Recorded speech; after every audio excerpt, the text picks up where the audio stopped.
दिल्लीमध्ये भाजपचा दणदणीत विजय झालेला आहे. भाजपला बहुमत मिळालं असून आता भाजप कुणाला मुख्यमंत्री करणार याकडे दिल्लीकरांचं लक्ष लागलंय. दिल्लीतील विजयानंतर भाजप नेत्यांची बैठक होणार असून या बैठकीत दिल्लीचा मुख्यमंत्री कोण होणार यावर चर्चा केली जाईल.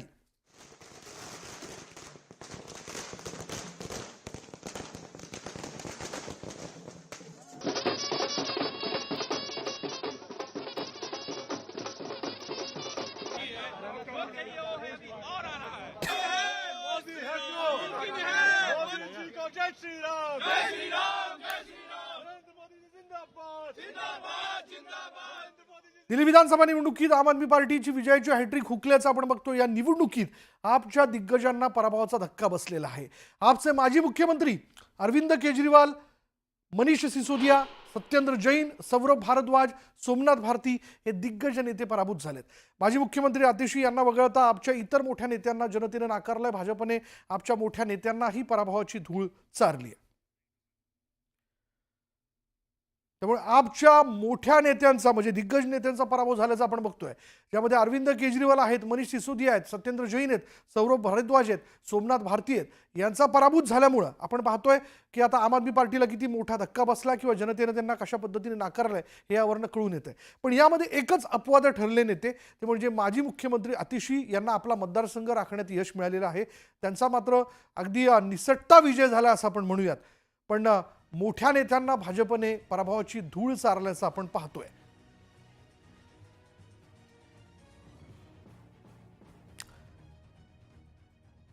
नवी दिल्ली मतदारसंघातून माजी मुख्यमंत्री अरविंद केजरीवाल यांचा पराभव झाल्याचं आपण बघतोय. जनतेचा निकाल स्वीकारला. भाजपचं अभिनंदन अशी पराभवानंतर अरविंद केजरीवालांनी प्रतिक्रिया दिली आहे.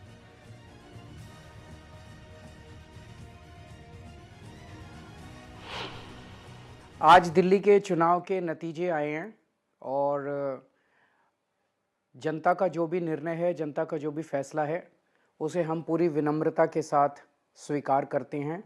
जनता का निर्णय सर माथे पर. मैं भारतीय जनता पार्टी को इस जीत के लिए बहुत बहुत बधाई देता हूं और मैं उम्मीद करता हूं कि जिस उम्मीद के साथ और जिस आशा के साथ लोगों ने उनको बहुमत दिया है, वो उन सभी उम्मीदों और आशाओं पे पूरा उतरेंगे. नवी दिल्ली विधानसभा निवडणुकीत अरविंद केजरीवाल यांना पराभवाचा सामना करावा लागला. 3186 मतांनी दिल्लीचे माजी मुख्यमंत्री पराभूत झालेत आणि त्यामुळे आम आदमी पार्टीला दिल्ली विधानसभा निवडणुकीत एकामागून एक धक्के बसत गेले. केजरीवाल यांच्या आपची दिल्लीतून सत्ता गेली आहे. नवी दिल्ली विधानसभेत भाजपच्या परवेश शर्मा यांनी केजरीवालांचा पराभव केला आणि त्यामुळे परवेश शर्मा हे जायंट किलर ठरले.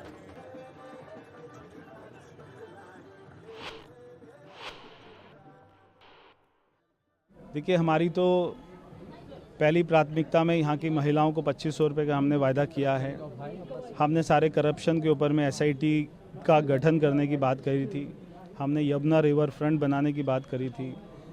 दिल्ली में पोल्यूशन कम करने की बात करी थी. दिल्ली में ट्रैफिक कंजेशन कम करने की बात की थी. सारी की सारी दिल्ली को अच्छा सुंदर बनाना, दिल्ली को अच्छी राजधानी बनाना, जैसे दुनिया में राजधानी होती हैं वैसा बनाना कि दिल्ली वालों को ऐसी राजधानी पे गर्व हो, ऐसी राजधानी मिलके बनाएंगे. तो सारी हमारी प्राथमिकता है.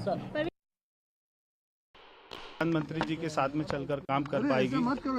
हमें उनका 10 साल से साथ नहीं मिल पा रहा था. दिल्ली में कोई काम नहीं हो पा रहा था.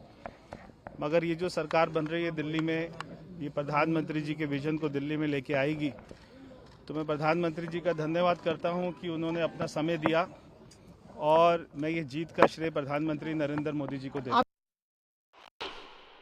जब 11 साल झूठ से कोई सरकार चलाएगा, जब लोगों को फुसलाएगा, उनकी बातें नहीं सुनेगा, तब लोग उसको एक बार मौका और दे सकते हैं. दूसरी बार मौका देना, ये गलती दिल्ली वाली नहीं करेंगे और उन्होंने नहीं करी है. हमारी जो बहुमत से सरकार बनी है वो बहुत एक्सपेक्टेड थी. जब आप लोगों की शिकायतें सुनते हैं, उन लोगों की जो दिक्कतें सुनते हैं, उसके बाद एक्सपेक्टेड था. मीडिया वाले कह रहे थे कि शायद पलट जाएगा इलेक्शन, लेकिन जैसे हम देख सकते हैं बहुत क्लियर कट विक्ट्री है. पापा की भी बहुत क्लियर कट विक्ट्री है. सुबह से लीड में चल रहे हैं और आप सबके समर्थन के लिए वापस धन्यवाद.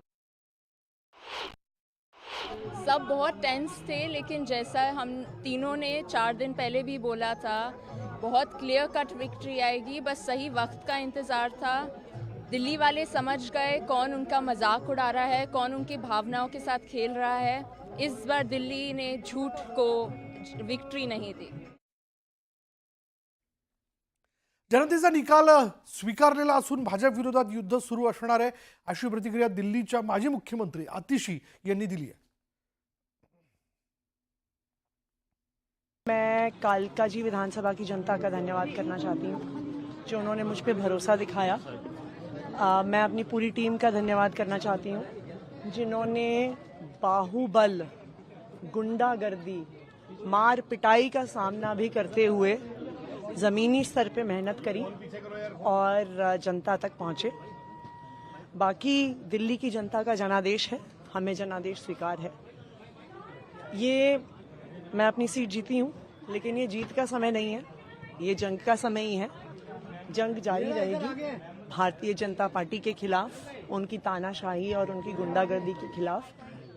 आम आदमी पार्टी हमेशा गलत के खिलाफ लड़ती आई है और हमेशा गलत के खिलाफ लड़ती रहेगी। दिल्लीत मुख्यमंत्री म्हणून केजरीवालांनी दारू संदर्भात जे निर्णय घेतले ते चुकीचे होते आणि त्यामुळे आपचा पराभव झाला अशी प्रतिक्रिया अण्णांनी व्यक्त केली आहे. आचार विचार स्वच्छ हवे हे आपचे नेते विसरले आणि त्यामुळे जनतेने त्यांना नाकारलं अशी प्रतिक्रिया त्यांनी देऊ केली आहे. लोकशाहीमध्ये नागरिकांनी दिलेला कौल तुम्हाला मान्य करावा लागेल. ज्या वेळेला तुम्ही निवडणूक लढवता, मला सुरुवातीला यांनी विचारलं होतं की आम्ही पक्ष आणि पार्टी काढणार आहे. मी केजरीवालला याच्यासाठी बरोबर घेतलं होतं की पक्ष आणि पार्टी नाही, पक्ष आणि पार्टी विरहित समाजाची सेवा करायची, देशाची सेवा करायची.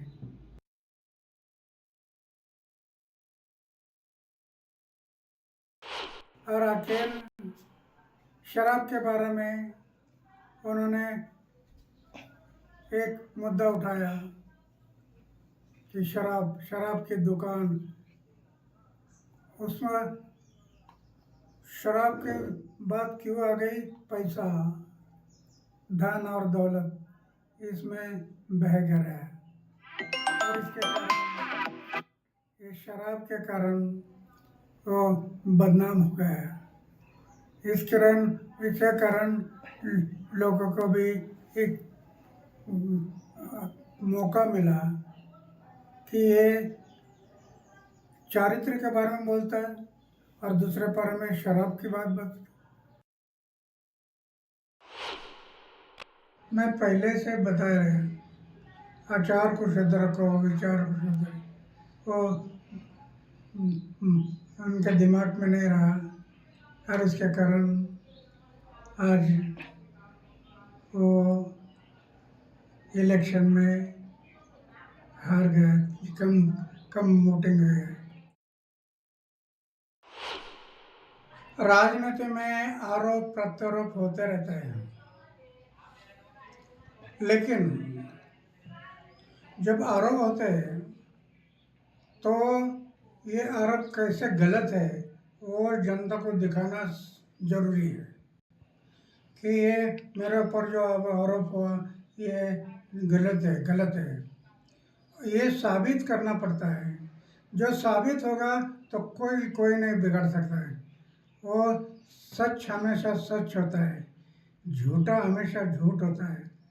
तो सच के मार्ग से जाना चाहिए।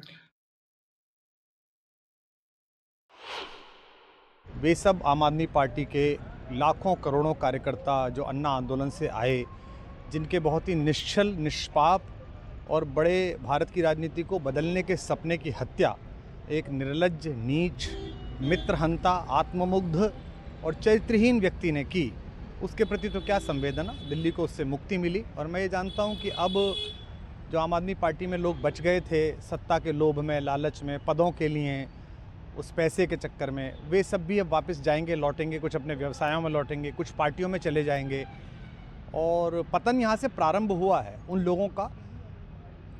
मेरे लिए कोई प्रसन्नता का और दुख का विषय नहीं है, मैं बीच में खड़ा हूँ।